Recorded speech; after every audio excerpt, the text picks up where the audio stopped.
to go after the story about the mother because, well, you'll find out in a second. So I had a hard time coming up with a story for the theme of mortification.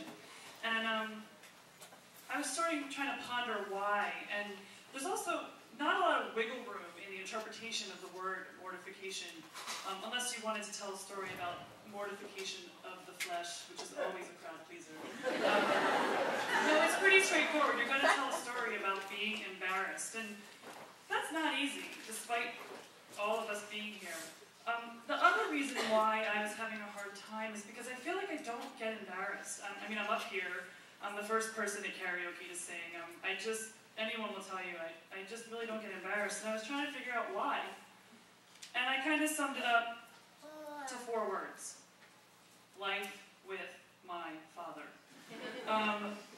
My father is an extraordinary person, extraordinary. And he has always told me that in my life. Don't be average, be extraordinary. The problem is his definition of extraordinary sometimes might, to other people, be inappropriate, to put it politely.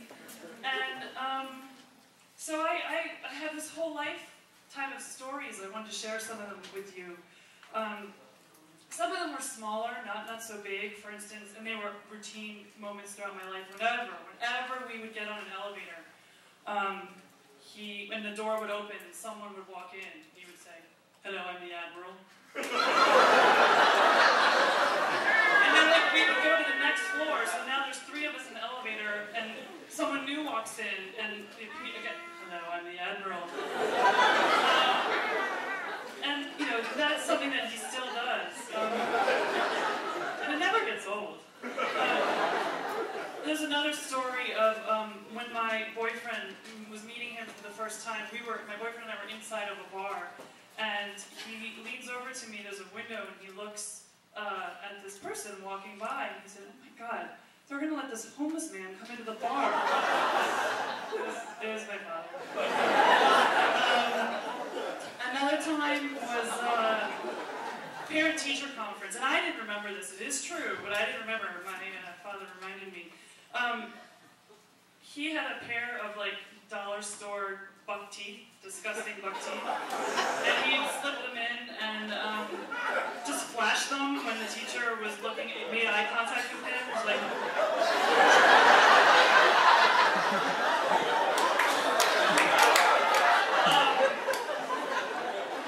another instance, sort of back to the elementary school world again, was when you have homework that you have to take home and make sure your parents sign it, that they saw that you did it, and you bring it back and show your teacher. I'd always get really weird looks from my teacher, and didn't ever really know why until I was moving and I cleaned out a box and I saw all of these things that I had saved, and he signed every single one of them, Sphincter McGillicuddy.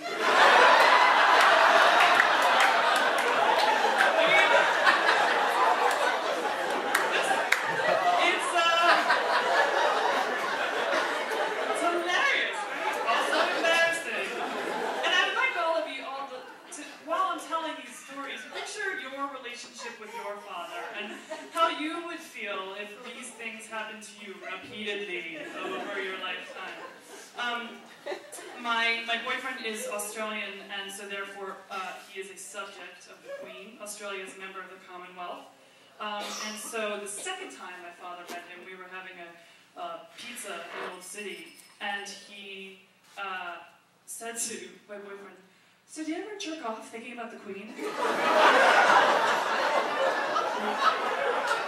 But this, you have to understand, I was completely unfazed. This is like normal. I mean, it is embarrassing because I feel like it should be embarrassing, but it's ultimately not really that embarrassing.